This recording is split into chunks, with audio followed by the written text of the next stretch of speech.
Welcome to part 25 of Woe to America, Woe to the Nations, and Woe to Babylon.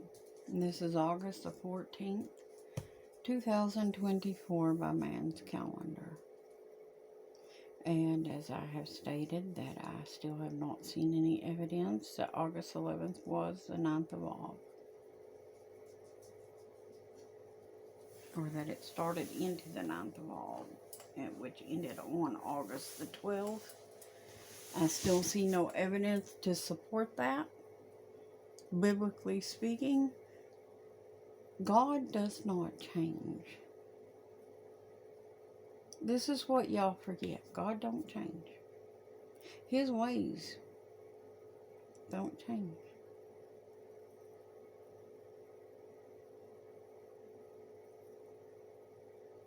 And He loves greatly. But what He did,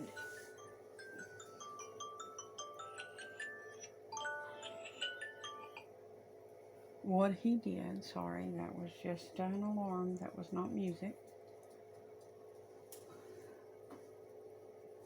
What He did before, He will continue to do. His word is going to be fulfilled no matter what anybody in the world says. Doesn't matter what the elites do. They can't change who God is or what God's doing. Now, let's get back into this video so we can finish discussing it, because I got a lot more to share besides just this. And we want to remember that the little mouth speaks great things. Received the sort of help other people didn't have access to. Generous tax breaks from the government and millions of dollars worth of gifts and low-interest loans from his father.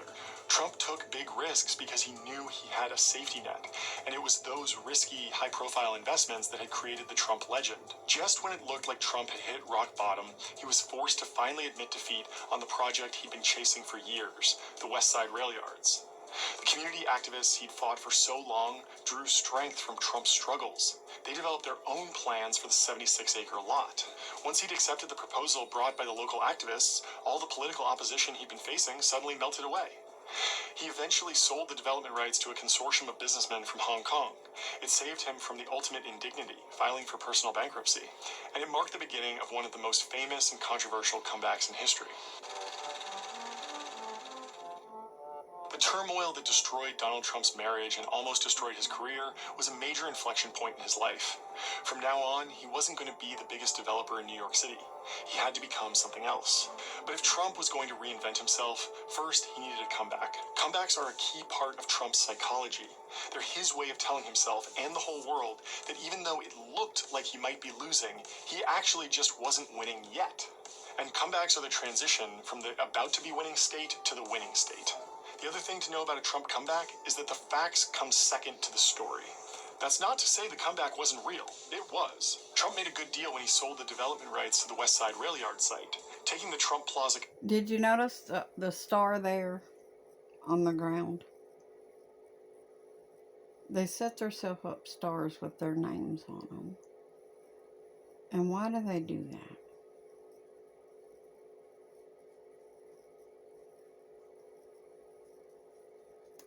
The Bible says that we, they that be wise,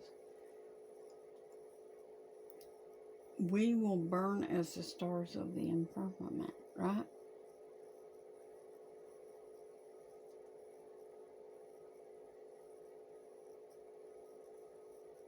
If we're wise in the Lord.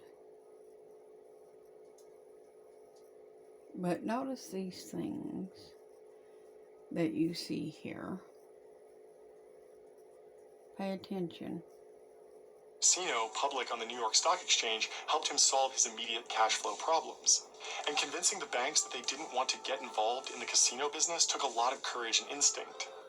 All up, Trump went from a net worth of negative $900 million to positive $700 million in 5 years.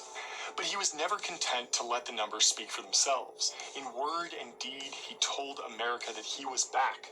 He started splashing out on high-profile assets like the Miss Universe, Miss USA, and Miss Teen USA pageants, as well as a 70-story office building at 40 Wall Street, which he... No, these pageants exploit women. They put them in these evening gowns and these bathing suits and whatnot, and bikinis, and exploit them for their looks.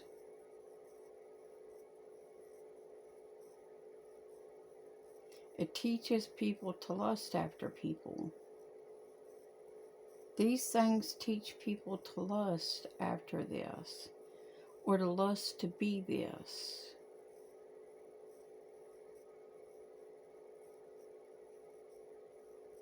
To lust after attention,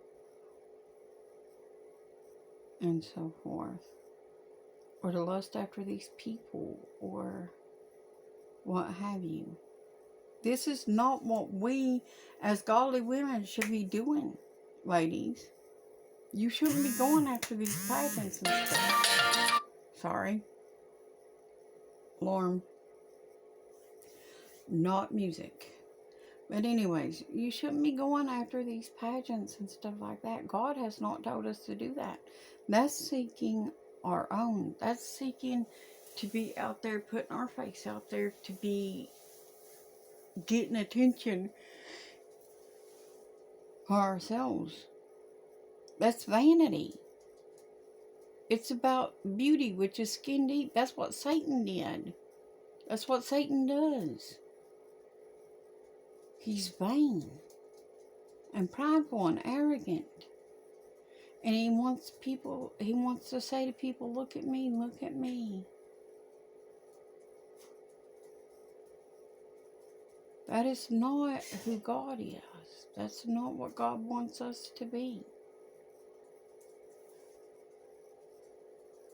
He named the Trump Building. He released The Art of the Comeback, a book-length announcement that he was back, and that he remembered the names of everyone who deserted him in tough times. Telling everyone that he was back generated business opportunities, positive media stories, and a sense of momentum that was impossible to resist. Mr. Trump here wrote The Art of the Deal. Then he wrote a new bestseller, The Art of the Comeback. 2 books. Wow. It was genius, and it taught Trump a lesson. People love a comeback story. He filed it away for future reference. Over the years, I've surprised a lot of people. The biggest surprise is yet to come. Now that he had a comeback story to sell, Trump became curious about another potential run for the presidency. A political consultant he'd started working with by the name of Roger Stone commissioned some polling. More than 3/4 of respondents said they'd never vote for him. But despite that, there was good raw material to work with. He was one of the most famous people in America. Just 17% of respondents, basically 1 in 6, had no opinion about Trump. And people loved his story. They saw a successful businessman who embodied the American dream. They saw him as someone who got things done. I sort of love and hate him at the same time. I mean, I think he has, a monumental ego. He comes off as being very, what's the word I'm looking for? Arrogant? Yeah, he's arrogant. I like him. The man's got a name, got everything. Perhaps the most interesting result was that more people, about 1/4 of all respondents, saw Trump as liberal, more than the share of people that saw him as a conservative. Trump's political identity had... They saw him as liberal. He certainly had the attitude for it, and has. But he knows how to sway and to change like a chameleon to be what he needs to be to get the votes. He's learned that through his career and through his life. We're not supposed to be tossed like the wave of the sea. We're not supposed to be deceptive. long been a mystery, perhaps even to himself. He was a rich guy at a time when being rich almost automatically meant being Republican, but his social life, the parties, the girlfriends, the tabloid stories made him seem more like a Democrat. Remember, this was a time when the Democratic president happened to be a well-known womanizer. I did not have sexual relations with that woman. The results bolstered Trump's belief that if he put his mind to it, he could be president. They say a job like president requires a big ego. How do you think? You think you can handle it? I'm not sure my ego is big enough. That's one of the things which I can... Really? Can I write that down? You can write it. But before he could make any decisions about what to do next, tragedy struck. In June of 1999, his father, Fred Trump, died. He'd been suffering from dementia for years, and when he contracted pneumonia, he couldn't fight it off. Privately, Donald was heartbroken, but publicly, he used the occasion to reminisce about his favorite subject, himself. He began his eulogy to his father by saying that it was the toughest day of his own life. It was ironic, he said, to have learned of his death right after reading a New York Times story, front page, about one of his own successful developments. Marla Maples didn't attend Fred Trump. He learned about his father's death by reading it in a tabloid.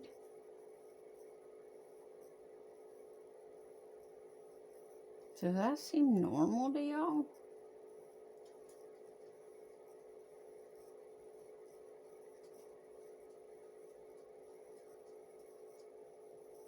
Okay. So clearly his family wasn't close.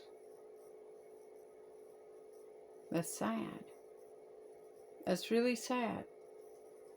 But it shows how much people were already starting to drift away from loving one another, doesn't it? How the love of many was waxing cold even back then. Something that a lot of us have been blind to for a long time. And it's time that we see the truth. This has been going on since before I was born even. I was born into this world in this way and forced to do things that the beast system was already setting up. Trump's funeral. Her and Donald had divorced 17 days before his death. Instead, Trump was accompanied by Melania Naus, a Slovenian model who he'd been dating since the previous year. How did you two meet? We met in New York, 1998. You like him right away? It was a great chemistry and energy. After the funeral and a drawn-out fight over his father's will, Trump turned his focus back to the question he'd been mulling over since before his father's death. Should he run for president? This time, he'd come closer than ever before, but it wouldn't be as a Republican or a Democrat. Instead, he almost ran for the party that, out of nowhere, had emerged as a real force in American politics. Before Donald Trump, there was another successful businessman who'd made a massive impact on U.S. politics. His name was Ross Perot. The founder of a successful data company, Perot ran for president in 1992 and 1996. Do you want a government that comes at you from Washington, or do you want a government that comes from you? Who do the people in Washington work for? Who pays their salaries? I want to be your president. Although he didn't win a single electoral vote either time, he introduced Americans to a new kind of politics. His views didn't fit neatly into either the Republican or Democrat columns. He was skeptical about free trade at a time when both major parties... Now, I remind you what the man said about Trump being liberal, seemed more liberal than Republican, and conservative rather. And now I'm going to say this to you. This is all a farce. The whole Democrat-Republican thing is just part of the deception. They are not across the aisle from each other. They are actually together on this matter. They're not across the aisle from one another. They are actually all joined together in trying to create this utopian world that they desire and to cut God's bands asunder from them and trying to set up this one leader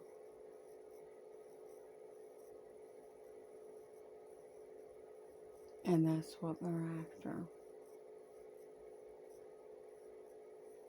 I'll see you in the next part.